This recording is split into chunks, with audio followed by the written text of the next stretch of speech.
Shiba Loto Kobo Sunama Kobo Shaka Sata Kabai Ronobo Shikataba Sonoko Shakata Lukataba Lobo Shababa Baba Baba Baba Rakatobo Natakabai Sonobo Shikataba Rikotobo Shikabalo Sotokobo Lukabala Takabala Takabala Takaba Rakatokobo Shababa Baba Baba Baba Baba Baba Ronobo Shaba Sotokobo Ronobo Shaba Sotokobo Ronobo Shaba Sotokobo Ronobo Shaba Sotokobo Ronobo Shaba Satakaba Rikotobo Natakabai Rikotokobo Natakabai Rikotokobo Natakabai Rikotokobo Natakabai Raba Sobo Shikata Raba Sobo Shikata Raba Sobo Shikata Rakatobo Natakaba Sonobo Shababa Baba Baba Rakanobo Natakabai Onaba Sobo Shakatabai Rikotobo Rikotobo Rikotobo Nakaba Sobo Shababa Baba Baba Baba Baba Rakatokobo Natakabai. Gloire et honneur à l'Éternel. Gloire et honneur à Jésus-Christ de Nazareth. Gloire et honneur au ressuscité, celui-là même qui a vaincu la mort. Honneur et élévation à ce Dieu puissant. Honneur et élévation à ce Dieu glorieux.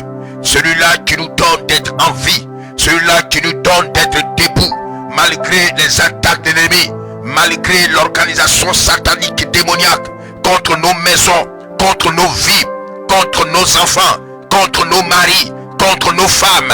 C'est ce Dieu puissant et redoutable qui prend soin de nous. C'est ce Dieu puissant et redoutable qui prend soin de nous. Que toute la gloire lui revienne.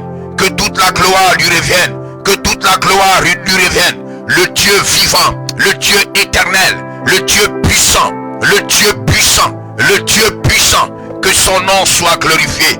Comment ne pas te célébrer, toi qui vis éternellement? Comment ne pas te célébrer, toi le seul Dieu qui a accepté de donner sa vie à la croix pour que ses brebis soient sauvées, pour que l'humanité soit sauvée? Comment ne pas donner ma vie à un tel Dieu, lui-même qui s'est sacrifié pour moi? Avant même que je ne vienne à lui, il a déjà donné sa vie à la croix pour que je puisse venir. Jean 3, le verset 16. Dieu a tant aimé le monde qu'il a donné son Fils unique, afin que quiconque croit en lui ne périsse point, mais qu'il ait la vie éternelle. Que toute la gloire te revienne à toi, Jésus. Que toute la magnificence te revienne. Que tous les honneurs te reviennent, parce que tu en es digne. Alléluia. Oh, shalom, shalom, bien-aimés frères. Que Dieu soit béni, que Jésus soit élevé dans tout ce que nous faisons. Que le nom de Jésus soit glorifié dans tout ce que nous entreprenons. Alléluia. Ce soir encore, nous allons continuer sur ce thème pour l'enseignement. L'enseignement par rapport à notre vie chrétienne. Voilà, il faut les secrets pour avoir une vie chrétienne victorieuse. Ce qui est important, c'est d'être victorieux dans sa vie chrétienne. Ce qui est important, c'est de triompher de certaines choses en étant chrétien. Ce qui est important, c'est de ne pas permettre au diable, aux puissants des ténèbres, de rentrer dans la victoire. Oh, de se réjouir de notre vie en tant que chrétien. Oh, bien-aimés frères, c'est ce que nous avons l'habitude de constater, de remarquer. C'est ce que nous avons l'habitude de voir. Oh, que nos prières ne sont pas exaucées. Que nous sommes influencés. Notre vie est influencée par les puissants des ténèbres. Notre vie est influencée par les attaques de la sorcellerie, jusqu'à bloquer notre fécondité, jusqu'à provoquer les divorces, jusqu'à bloquer nos affaires, jusqu'à bloquer la vie de nos enfants. Aujourd'hui, beaucoup de chrétiens croient que le diable est plus puissant que ce Dieu puissant et glorieux. Et c'est ça le problème. Au lieu de se poser la question même, qu'est-ce qui ne va pas? Pourquoi est-ce que ma vie est influencée ou continue d'être influencée par les puissants des ténèbres? Pourquoi ma vie est-elle dominée par les œuvres du diable? Pourquoi pourquoi le diable peut avoir accès facilement à ce qui m'appartient? Pourquoi le diable peut-il gérer ma destinée? On ne se pose pas la question et on se plaint. Or, le chrétien que nous sommes, nous devons avoir une vie victorieuse dans notre relation avec le Seigneur. J'insiste sur cet enseignement parce que c'est le fondamental par rapport à notre salut. Est-ce que Dieu est de notre côté? Si Dieu est de notre côté, alors nous aurons une vie victorieuse. Mais si Dieu n'est pas de notre côté, c'est sûr et certain que cela ne va pas marcher. Voyez-vous, je vais vous amener dans le livre de 2 Rois, l'histoire du roi Ézéchias. Voyez-vous, quand les chrétiens ils prennent et ils disent directement 2 Rois, le chapitre 20, à partir du verset 1 jusqu'au verset 5, je vais faire la lecture afin que tu comprennes véritablement ce que Dieu, ce qui s'est passé dans la vie du roi Ézéchias. 2 Rois, le chapitre 20, à partir du verset 1. En ce temps-là, Ézéchias fut malade à la mort. Le prophète Ésaïe, fils d'Amos, vint auprès de lui et lui dit: ainsi parle l'Éternel, donne des ordres à ta maison, car tu vas mourir et tu ne vivras plus. Le verset 2, Ézéchias tourna son visage contre le mur et il fut cette prière à l'Éternel. Le verset 3, ô Éternel, souviens-toi que j'ai marché devant ta face avec fidélité et intégrité de cœur et que j'ai fait ce qui est bien à tes yeux.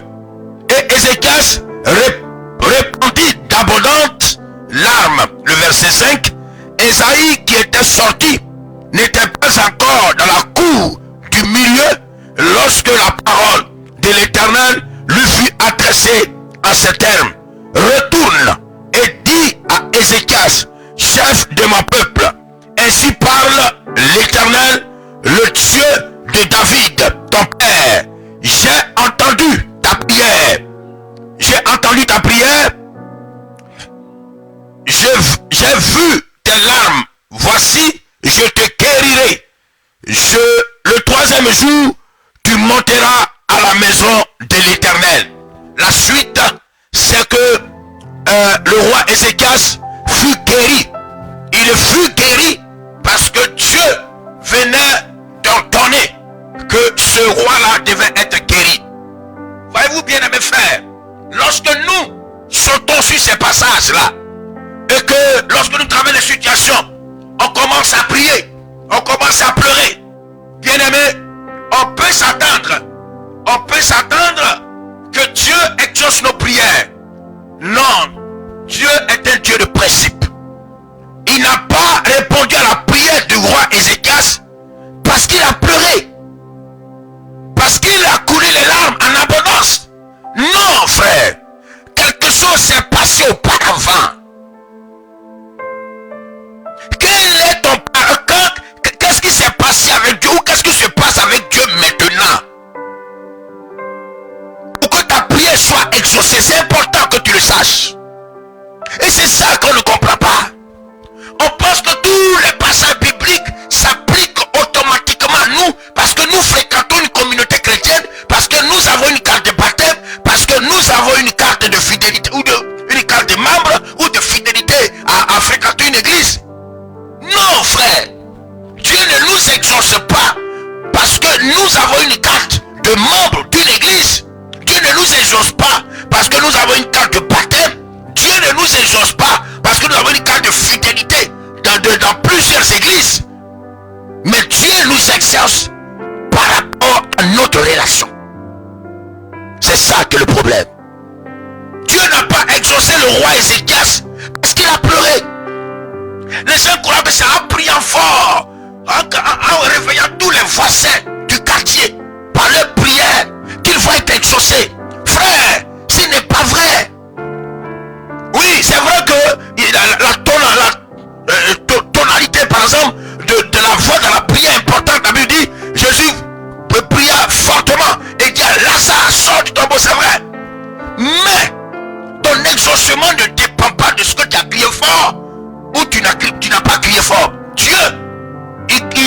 même de soupir. C'est une question de relation. C'est une question d'intimité. C'est une question de communion. C'est ça, frère. Lorsque nos enfants viennent nous demander quelque chose, est-ce qu'ils crient? Non, ils ne crient pas. Ils savent que entre eux et nous, il y a une bonne ambiance. Mais un enfant qui est rebelle, lorsqu'il s'approche de son père, c'est avec inquiétude. Vous voyez? Et c'est ça le problème. Et si le père n'exauce pas sa demande, il va croire que le père est mauvais. Non, il n'est pas mauvais. C'est une question de principe. Frère, d'autres même quittent leur communauté parce qu'ils prient depuis longtemps, ils ne sont pas exaucés. Frère, ce n'est pas une question de communauté. Je dis à quelqu'un, ta vie tarde à prendre de l'élan. Ta vie tarde à décoller réellement dans ta marche, dans tes prières, dans ton exaucement. Tu tardes à rentrer dans la grâce et dans les promesses de Dieu. Parce que toi-même, tu tardes d'être obéissant à Dieu. Parce que toi-même, tu tardes d'être fidèle à Dieu. Parce que toi-même, tu tardes d'être en intimité avec ton Dieu. Voilà pourquoi ta vie tarde encore. Ce n'est pas une affaire de communauté. Amen. Alléluia. Voilà le secret d'une vie de fidélité. C'est important que tu le saches, que le roi Ézéchias n'a pas été exaucé parce qu'il a pleuré. Non, il a simplement rappelé à Dieu qui il est avec lui. Dieu que je te prêche, que je t'annonce, est le Dieu de souvenir. Alléluia. C'est pour cela qu'il dit à Israël, et lorsqu'Israël commençait, il était sous la pression des Égyptiens, la domination, l'esclavage, la servitude, et que les cris sont montés jusqu'à Dieu. La Bible dit que Dieu dit à Moïse, j'ai entendu le cri de mon peuple, et je me suis souvenu de mon alliance avec Abraham, Isaac et Jacob. Alors je suis descendu pour le délivrer. Dieu est un Dieu de fidélité, de souvenir. Alléluia. Bien-aimé frère, quel souvenir Dieu a de ta vie? Quel souvenir que Dieu a de ta vie? Oui. Souvenir d'un enfant rebelle. Souvenir d'un enfant insoumis. Souvenir d'un enfant infidèle. Comment est-ce que tu peux attendre de Dieu? Sauf par grâce, parce que nous sommes dans le temps de grâce. Sauf par grâce, tu ne peux pas exiger de Dieu quelque chose de bon. Voilà pourquoi jusque-là, tes prières ne sont pas exaucées. Voilà pourquoi jusque-là, tu es dans cette situation-là. Frère, nous, la parole de Dieu dit que pour le mariage, voilà ce que tu dois faire. Mais tu es converti, baptisé, tu quittes l'église, tu t'en vas chercher païen. Et tu attends de Dieu qu'il fasse de ton foyer un foyer paisible. Ça ne peut pas marcher, ma fille. Ça ne peut pas marcher, mon frère. Si tu le fais, tu vas voir que ta vie de foyer sera toujours comme un enfer. C'est pas une affaire de démons. C'est une affaire de désobéissance. Désobéissance à la parole de Dieu. Désobéissance à l'ordre, au principe de la parole de Dieu. Oui, frère, c'est ça. Ézéchias a été exaucé parce qu'il a rappelé à Dieu. Lorsque le prophète est parti, c'est pas lamenté. Il dit ma vie dépend de Dieu. Il peut la prendre quand il veut. Et c'est comme ça un chrétien. Notre vie ne dépend pas d'un démon, ni d'une autorité démoniaque, spirituelle démoniaque, non. Mais notre vie doit dépendre de Jésus-Christ de Nazareth. C'est pour cela qu'aucun esprit démoniaque ne doit nous assujettir, ne doit faire de nous des esclaves, ne doit faire de nous ses sujets, qu'il peut manipuler ou qu'elle peut manipuler à tout moment. Non, ça c'est pas une vie chrétienne. Quel démon manipule ta vie? Quel démon fait de toi son sujet? Quel démon te programme à la mort? Oui, dans le village, les sorciers te programment. Ça c'est honteux. Frère, il faut que tu saches qu'il y a des secrets pour avoir une vie chrétienne victorieuse. c'est la fidélité, l'obéissance et la soumission à la parole de Dieu. Ézéchias dit, qui est ce roi qui a pu amener Dieu à changer de prophétie? Qui est ce roi qui a pu amener Dieu à changer de prophétie? Il donne la révélation de la prophétie au prophète Ésaïe. C'est pas une plaisanterie. Il a reçu la parole de la part du Dieu vivant. La prophétie, c'est que le roi Ézéchias doit mourir. Ça, c'est la première prophétie. Mais qui est cet homme qui a pu amener Dieu à changer de parole, à changer de prophétie, à changer de révélation? Quel était son rapport avec ce Dieu? Quel était son rapport avec ce Dieu? Voilà la question que nous devons nous poser. Quel est mon rapport avec mon Dieu? Alléluia. Pour que lorsque 1000 tombera à gauche, 10 000 à droite, que je ne sois pas atteint. Quel est mon rapport avec ce Dieu? Pour que lorsque les vents contraires souffleront, qu'ils puissent ordonner pour moi ces vents de cesser de souffler et ces vents d'obéir. Quelle est ma relation avec ce Dieu? Quelle est mon intimité avec ce Dieu? Pour que lorsque les contagions arriveront, que les contagions ne puissent pas atteindre ma maison. Quelle est mon relation avec ce Dieu? Quelle est ma relation avec ce Dieu? Quelle est mon intimité avec ce Dieu? Frère, c'est ça la vie chrétienne. La vie chrétienne n'est pas de venir à l'église, danser, s'habiller, se montrer, à montrer ses habits, c'est bien, tout ça c'est très bon. Parce qu'on ne peut pas venir dénuder à l'église. Mais l'essentiel, c'est ton rapport avec ton Dieu. Ton intimité avec ton Dieu. Pour que les promesses de Dieu s'accomplissent et s'appliquent à ta vie. Il y a des promesses de Dieu qui ne s'appliquent pas aux vies des autres, à de certaines personnes dans l'église. Parce qu'il n'y a aucun rapport. Il n'y a aucune intimité. Il n'y a rien qui les unisse. Frère, qui est ce roi? Alléluia. Je fais la lecture encore, mais cette fois-ci, on revient en arrière. 2 Rois, le chapitre 18. À partir du verset 1. La 3e année d'Osée, fils d'Éla, roi d'Israël, Ézéchias, fils d'Azas, roi de Juda, régna. Il avait 25 ans lorsqu'il devint roi. Et il régna 29 ans à Jérusalem. Sa mère s'appelait Abi, fille de Zacharie. Il fut ce qui est droit aux yeux de l'Éternel entièrement, comme avait fait David, son père. Retenez ça. Il faut retenir ça. L'église, c'est pas un lieu de magie.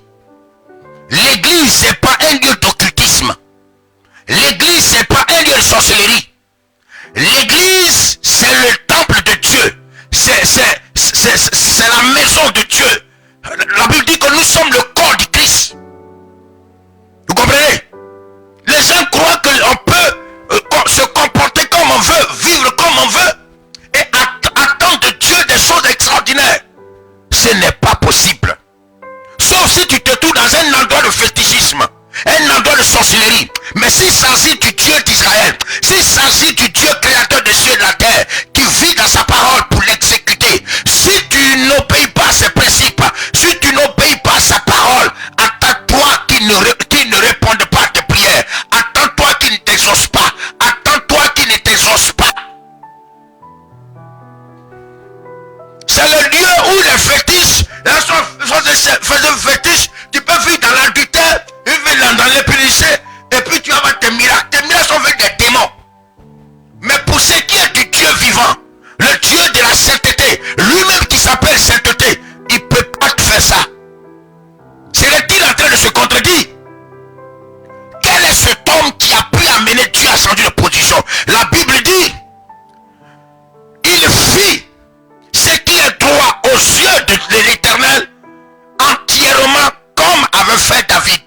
Or nous savons que Dieu a appelé David l'homme selon mon cœur à cause de son esprit de repentance, à cause de son esprit de fidélité, à cause de son esprit de soumission à la parole de Dieu. Frère,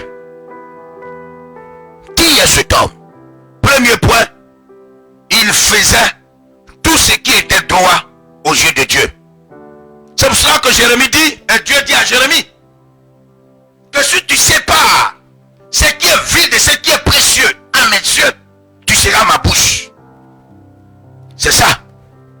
Alléluia. Nous continuons la lecture. Au verset 4. Il fit disparaître les hauts dieux, brisa les statues, abattit les idoles et mit en pièces le serpent d'airain que Moïse avait fait, car les enfants d'Israël avaient jusqu'alors brûlé des parfums devant lui. On l'appelait Nehushtan. Alléluia. Donc ce que Dieu a fait par le passé, en élevant simplement le serpent d'airain, ils ont pris que c'était une doctrine. Et c'est ça que le problème. Une nation prophétique ne peut pas être une doctrine. Élever un serpent d'airain dans le désert pour que tous ceux qui avaient désobéi à Dieu reçoivent la délivrance, la guérison, ne peut pas constituer une doctrine pour que les gens viennent adorer ce serpent d'airain. Alléluia. Le problème d'église aujourd'hui, c'est que nous pensons que les actions prophétiques rentrent maintenant dans la doctrine. Hier, Dieu a dit, prends simplement une bouteille pour cette femme qui a peut-être les tombes poussées. Prie là-dessus, donne à cette femme. Et dès que tu as prié dessus, Dieu exauce ta prière. Les tombes de la femme ont été débouchées. Elle est tombée enceinte. Alors ça devient un fétiche pour toi. Ça devient une doctrine pour toi. Ça devient la Bible pour toi. Ça c'est démoniaque. Après tout, tu vas commencer à adorer ça. C'est ce que Israël faisait. Et lorsque le roi Ézéchias est arrivé, la Bible dit, il va détruire le serpent d'airain. Lorsque dans le premier temps, j'ai vu qu'il détruisait, ah, mais qu'est-ce qui a pris ce roi-là à détruire ce qui a pu sauver Israël? Mais c'est parce que les gens avaient d'abord donné la place de Dieu à ce serpent d'airain. Or, on ne peut se prosterner que devant le Dieu vivant et le Dieu puissant. Il est venu détruire les statues, les statuettes. Toutes ces choses qui sont de l'idolâtrie. Frère, il s'est séparé. C'est lui qui a mené Israël à se débarrasser de ces idoles, de ces statues, de ces adorations démoniaques. Amen. Qui est cet homme qui a pu amener Dieu à se dédire? Qui est cet homme qui a pu amener Dieu à changer de langage, de parole? Frère, le verset 5. Il mit sa confiance en l'Éternel, le Dieu d'Israël, parmi tous les rois de Juda qui vinrent après lui ou qui le précédèrent. Il n'y a eu point de semblable à lui. C'était un enfant, c'était un roi fidèle à Dieu. La Bible dit, avant lui et après lui, il n'y a pas quelqu'un qui lui a été aussi fidèle que le roi Ézéchias. Qui est ce Dieu? Et qui est ce roi qui a pu amener Dieu à fatiguer le prophète Esaïe? Il dit au prophète, va dire au roi, il va mourir. Le roi prend la parole, il parle à son Dieu. Souviens-toi de ce que j'ai marché fidèlement devant toi. Et j'ai agi selon ta parole. Frère, il faut commencer à partager cette vidéo. Les gens n'ont pas encore compris que l'église, ce n'est pas du maraboutage. L'église, ce n'est pas du fétichisme. L'église, ce n'est pas de la sorcellerie. L'église, c'est l'obéissance à Dieu. L'église, c'est la fidélité, l'obéissance à Dieu. Tu veux voir les promesses de Dieu se réaliser dans ta vie. Tu veux voir les promesses de Dieu s'accomplir dans ta vie. Sois fidèle, obéissant à Dieu. Fidélité, obéissance, soumission à celui qui t'a fait les promesses. Et tes promesses se réaliseront. Ce n'est pas de la magie. Amen. Alléluia. Et comme plusieurs croient que c'est difficile, alors ils cherchent des raccourcis. Mais les gens vont te tromper. Combien de fois ils t'ont fait croire que tu vas rentrer dans la bénédiction de Dieu et tu n'es pas encore rentré dedans? Combien de fois ils t'ont pris des grosses offrandes jusqu'à te décourager. Ils t'ont même dépouillé.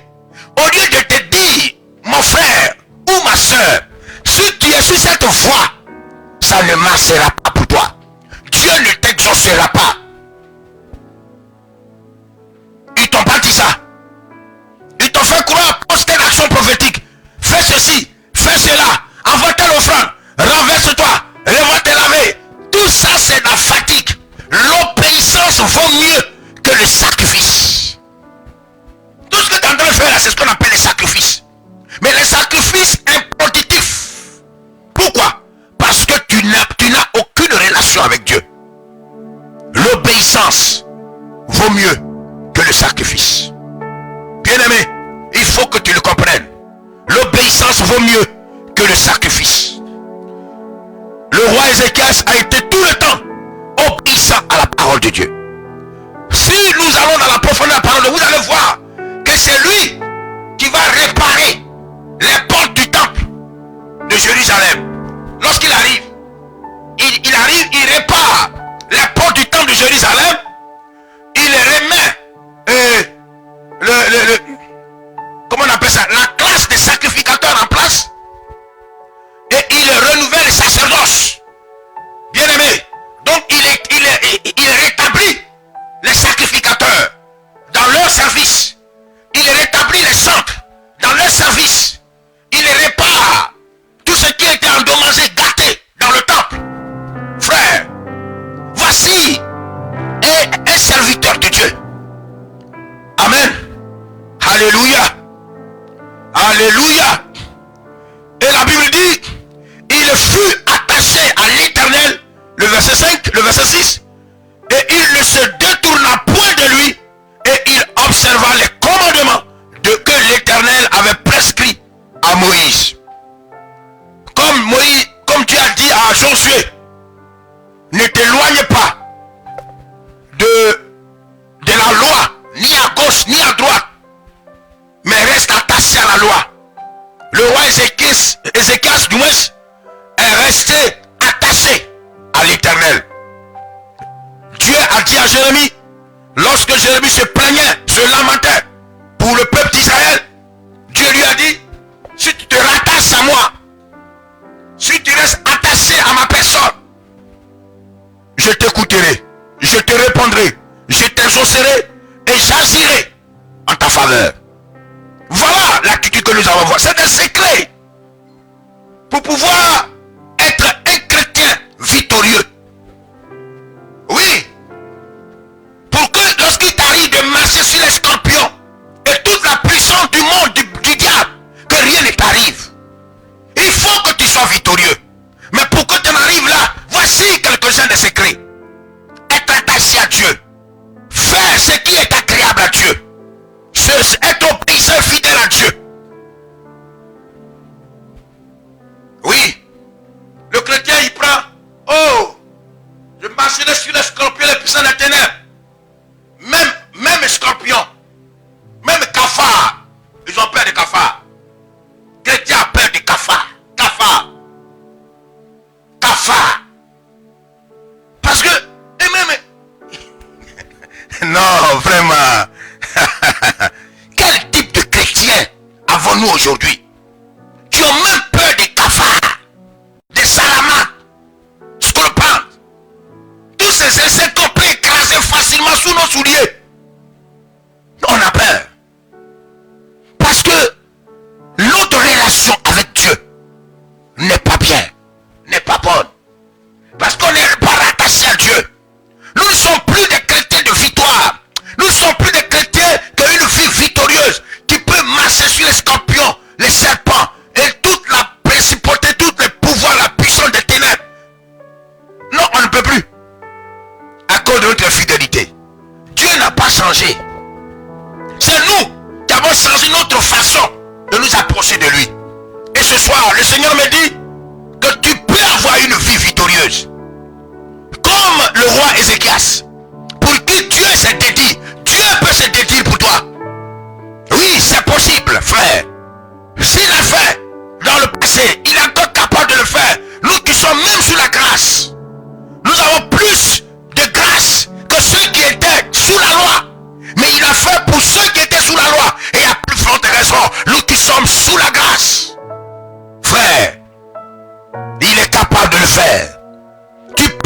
mener une vie victorieuse. Et ne pas te laisser manipuler par la sirène des eaux. Ne pas te laisser manipuler par l'esprit d'impureté. Ne pas te laisser briser par la sorcellerie. Que personne ne décide de quand tu vas tomber malade ou de quand tu vas mourir. Ça, c'est pas une vie chrétienne victorieuse, ça. Frère, Dieu a dit à Esaïe, va dire au prophète et va dire au roi qu'il va mourir. Frère, il dit au roi, tu vas mourir. Et la Bible dit, le roi tourne la face vers le mur et il parle à Dieu. Alléluia. Dès qu'il a fini de parler à Dieu, automatiquement, le réseau était au beau fixe. Mais pour toi, il n'y a pas de réseau. Tu prends, tu parles, Seigneur, viens à mon secours, ceci, tu pleures. Le réseau est coupé, vous n'êtes plus connectés. Il n'y a plus de connexion entre toi et Dieu. Tout ce que tu dis n'attend plus. Mais regarde le roi Ézéchias, il prend son portable. Si on avait le portable à leur temps, j'ai dit tout la face vers le mur. Et le roi Ézéchias parle à Dieu directement. Il n'a pas besoin de portable, il n'a pas besoin de moyens de communication. Il s'adresse à Dieu parce que la connexion entre lui et Dieu est au beau fixe. C'est une très bonne connexion, il n'y a pas d'embrouille. Automatiquement, tout ce que le roi Ézéchias dit tombe dans les oreilles de Dieu. Avant que Ésaïe ne sorte du palais, Dieu dit à Ésaïe, retourne, trouvez mon serviteur et dis-lui qu'il ne mourra pas. Pourquoi? Parce qu'il fut attaché à l'Éternel et il ne se détourna point de lui. Il observa les commandements que l'Éternel avait prescrits à Moïse. Voilà la réponse. Est-ce que tu vis comme ça? Est-ce que ma vie chrétienne est ainsi? Est-ce que ma vie de fidélité est ainsi par rapport à Dieu? Est-ce que ma vie de soumission est ainsi par rapport à Dieu? J'ai toujours dit que je ne te presse pas. Je me presse d'abord afin que mon esprit soit gagné, comme que mon âme soit gagnée, et que lorsque je marche et que je pense à Esaïe et le roi Ézéchias, comment il a amené Dieu à changer de parole. Voilà ce que je veux que Dieu fasse dans ma vie. Donc je ne te presse pas. Je suis en train de me presser moi-même, afin que en écoutant me presser, alors que ma vie change. Que si j'étais désobéissant, que je devienne obéissant. Que si j'étais infidèle, que je devienne fidèle. Et que si j'étais insoumis, que je devienne soumis à la parole de Dieu et à mon Créateur. Le secret pour une vie victorieuse, une vie chrétienne de victoire, une vie chrétienne de triomphe. Alléluia. Bien-aimés frères, vous savez avec moi que le Dieu que nous prions est dans sa parole pour l'exécuter. Le verset 7. Et l'Éternel fut avec Ézéchias, qui réussit dans toutes ses entreprises. Et il se révolta contre le roi d'Assyrie. Et il ne fut plus jamais assujetti à ce roi. Voilà quelqu'un qui est obéissant à Dieu, qui est fidèle à Dieu. La Bible dit Dieu est avec lui. Tu veux que Dieu soit avec lui? Voici le secret de la vie du roi Ézéchias, pour qu'il amène Dieu à changer de parole. Si quelqu'un a pu amener Dieu à changer de parole, c'est pas Dieu qui ne peut pas amener à combattre pour lui contre tes ennemis, à combattre pour lui contre tous ceux qui se lèvent contre toi. Dieu, par sa fidélité, la fidélité du roi Ézéchias, va amener Dieu à combattre le roi d'Assyrie. Oui, à combattre le roi d'Assyrie et toute son armée, et donner la victoire au roi Ézéchias. Tu veux que tes ennemis soient sous tes pieds? C'est une promesse de Dieu. Et ça, c'est un avantage pour tout enfant de Dieu consacré. C'est un privilège pour les enfants de Dieu, pour les serviteurs de Dieu,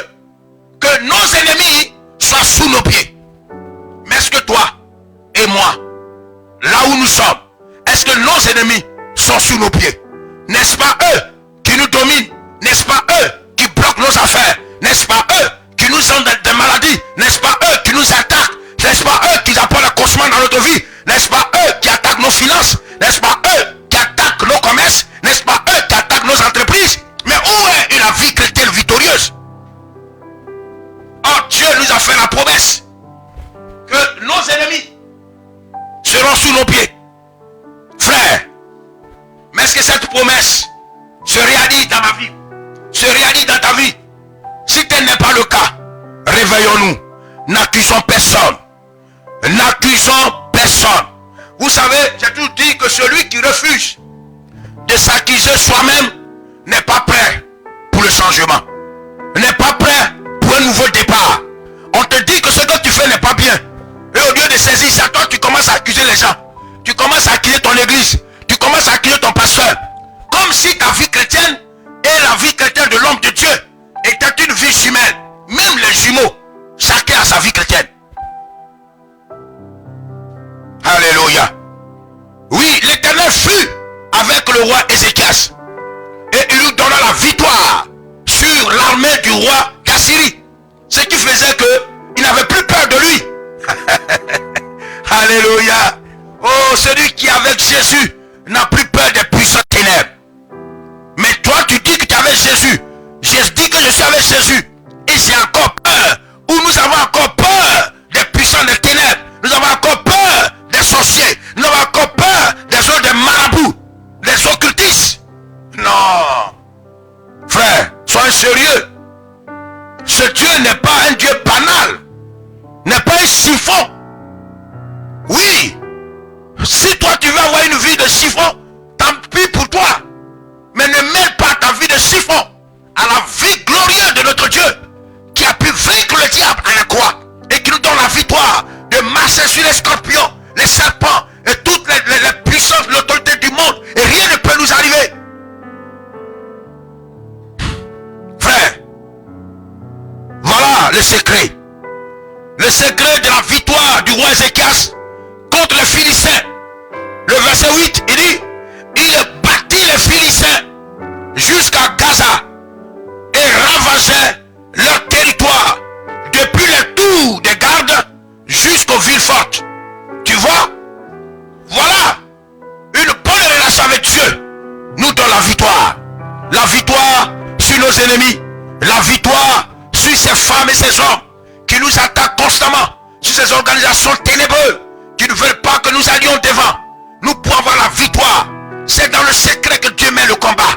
Mais il faut que ta relation avec Dieu soit au propice, qu'il y ait une bonne connexion, qu'il y ait une intimité, qu'il y ait un attachement, que tu sois attaché à ton Dieu, que tu sois rattaché à ton Dieu, et que tu sépares de ta vie ce qui lui est désagréable, et que tu fasses de ta vie tout ce qui lui est agréable, et tu vas voir que ce Dieu combattra pour toi les Philistins de ta vie, il combattra pour toi les Goliaths de ta vie, il combattra pour toi les sorciers, les marabouts, tous ceux qui travaillent contre toi, tous ceux qui se réunissent dans le secret contre toi, seront dans la confusion, dans la honte, dans la défaite, parce que c'est Dieu qui mènera le combat pour toi.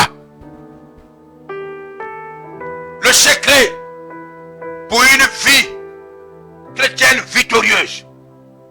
Alors ne te limite pas simplement au 2 Rois chapitre 20, où Dieu a dit, tu ne mourras pas. Tu vois tout de suite que le prophète vient parler au roi Ézéchias. Le roi Ézéchias tourne la face au mur, il prie, il pleure. Alors tu prends cet exemple, tu traverses une situation, tu rentres dans ta chambre, tu t'enfermes, tu pleures, tu gémis, tu ne manges pas, tu fais ceci. Ça ne peut pas émouvoir Dieu. Tu ne peux pas comprendre ça. Dieu ne t'exauce pas parce que tu pleures, parce que tu gémis. Il t'exauce parce qu'il te reconnaît comme son serviteur, comme sa servante, comme sa propriété. Dieu vient à ton secours parce qu'il voit en toi son enfant. Dieu combat pour toi parce qu'il voit en toi sa fille. Dieu combat pour toi. Il envoie son armée combattre pour toi parce qu'il voit en toi son peuple, parce qu'il voit en toi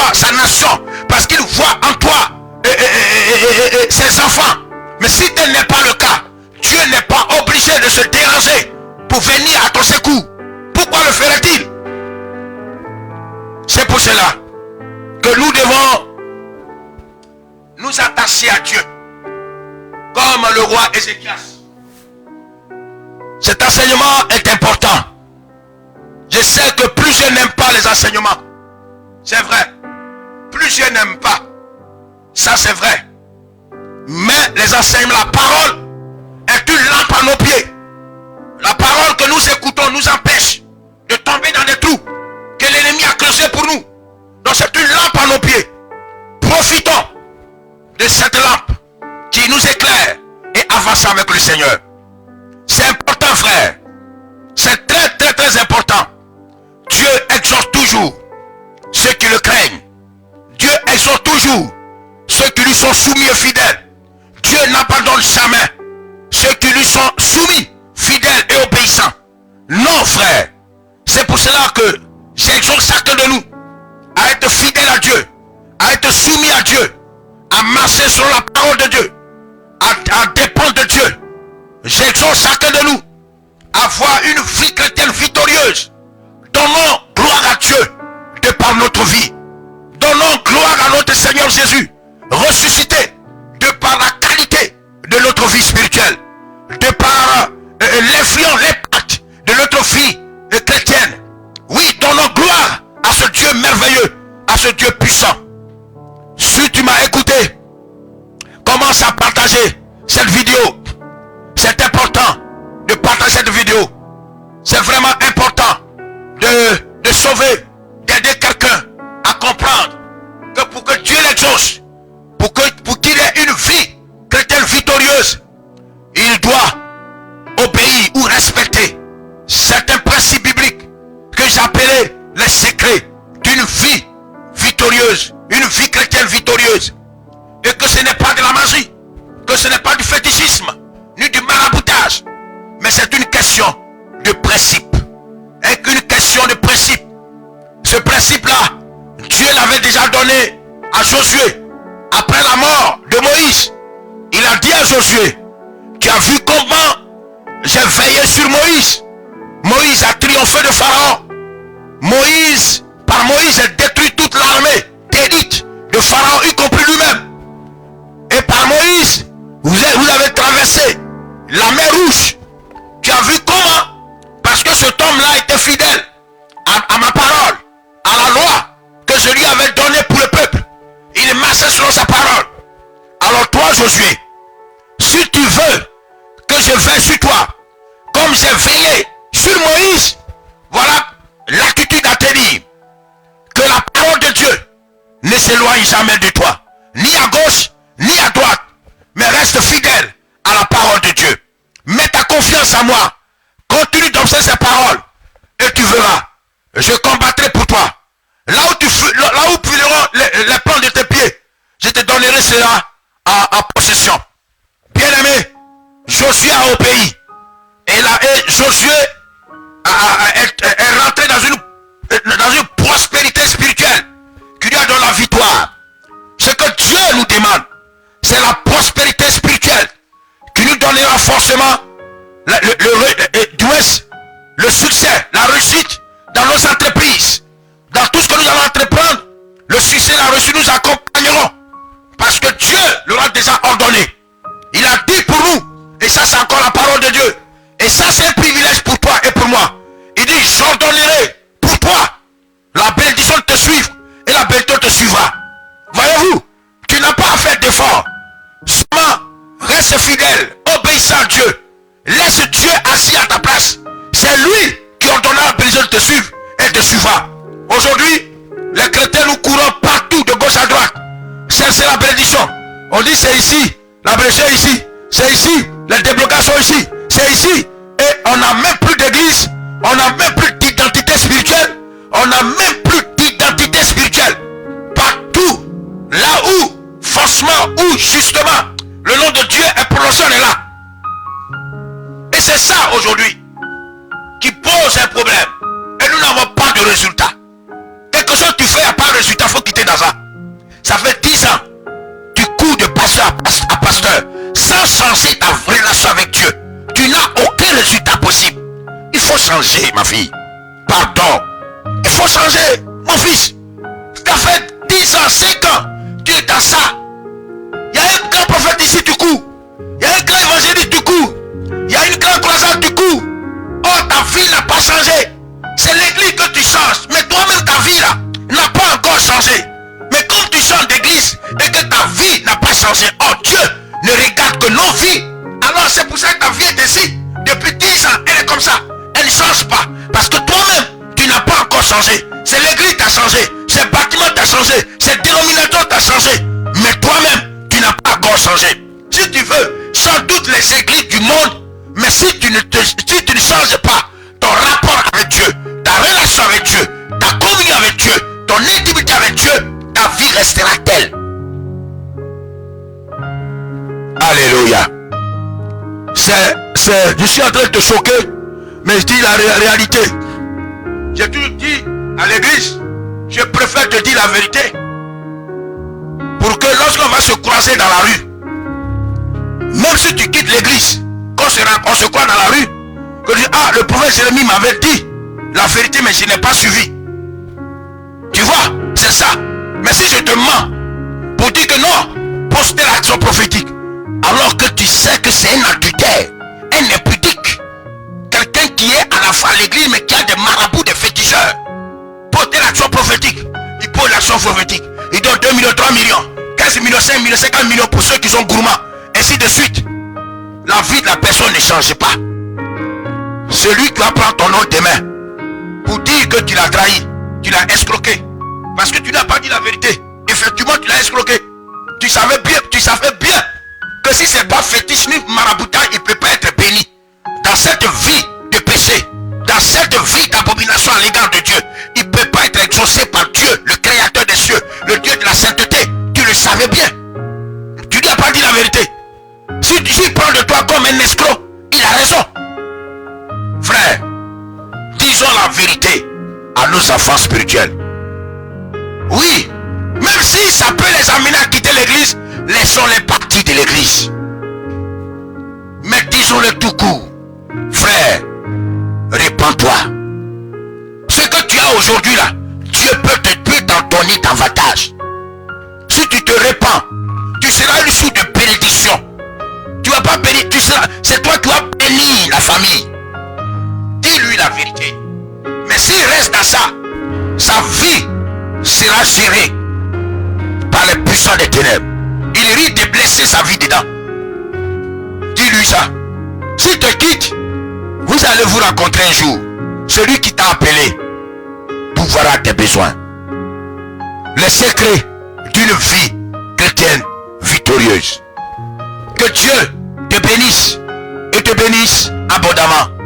Si ce message t'a fait du bien, bien-aimé, n'hésite pas. Si Dieu te met à cœur de le faire, d'apporter des offrandes. Comment? Il y a déjà des numéros qui passent au bas de l'écran. Utilise ces numéros-là et envoie-nous des dépôts pour que nous puissions continuer à acheter les passes, l'internet, la connexion, pour continuer à émettre, pour continuer à diffuser les messages d'enseignement. Nous savons compter sur ta libéralité. Nous comptons sur toi et que Dieu va toucher ton cœur pour le faire. Ce n'est pas une obligation. Mais si Dieu te motive à le faire, fais-le. C'est pour que nous puissions améliorer la qualité du son et de la vidéo pour ces retransmissions, ces directs. Nous avons besoin d'une bonne caméra. On insiste encore là-dessus. Nous comptons sur vous. Bientôt, nous allons faire d'autres programmes, d'autres émissions. Mais nous comptons sur vous pour avoir de très bonnes caméras, un très bon ordinateur, pour pouvoir travailler aisément pour la gloire de Dieu et apporter l'enseignement au-delà de nos frontières pour que des vies soient sauvées. Si par ton offrande, une vie est sauvée, Dieu se souviendra de toi. Comme il s'est souvenu du roi Ézéchias, Dieu se souviendra de toi. Il te bénira également. Il se souviendra de toi. Il te bénira, mon frère. C'est pour cela que je suis là ce soir, pour te dire ton offrande sauve une âme. Que ton offrande fasse croître le royaume des cieux. C'est important de le faire. Je suis en train de préparer un enseignement par rapport à l'offrande, par rapport à ton engagement, par rapport à l'œuvre de Dieu, à l'évangélisation. C'est la mission première que Dieu nous a confiée, d'amener des enfants de Dieu à se rattacher au Créateur, d'amener le peuple de Dieu à s'attacher à leur Dieu, d'avoir une vie chrétienne victorieuse. Que Dieu, dans sa grâce infinie, vous bénisse et vous bénisse abondamment. Si tu as une préoccupation, n'hésitez pas de nous contacter. Fais-nous appel par ces numéros qui passent, qui sont également des numéros WhatsApp. Utilise-les et envoie-nous tes préoccupations. L'équipe et moi-même, nous allons nous occuper de toi. C'est gratuit de prier pour toi. Oui, il n'y a pas de prix pour un jeu de prière. Non, il n'y a pas de prix. Je vous dis et je vous le répète encore. Si quelqu'un te demande de l'argent parce que tu lui as donné un jeu de prière pour qu'il prie pour toi, c'est démoniaque. Faut pas le faire. La prière, ça ne s'achète pas. Mais s'il a fini de prier pour toi et que Dieu te met à cœur de lui faire une offrande, tu peux faire cette offrande. Ça, c'est biblique. Tu comprends? Donc, n'hésitez pas. Pour dire que non, quand je donne monsieur le prière, on va me demander une offrande. Non. Personne ne peut te demander de payer de l'argent pour une prière. Non. Non. D'autres peuvent fixer des sommes. Mais ici, par la grâce de Dieu, on n'a pas encore arrivé là. Et on ne pense même pas arriver là encore. Parce que Dieu continue de travailler en ce lieu. Que Dieu nous bénisse. Que la paix soit dans vos maisons. Que la vie de Jésus soit votre partage. Que la joie soit partagée dans vos maisons. Et que la Côte d'Ivoire soit sous la protection de Dieu. Et qu'il y ait la paix dans cette nation. La paix en Afrique. Et la paix dans le monde entier. Dans le nom puissant et glorieux de Jésus-Christ de Nazareth. Amen.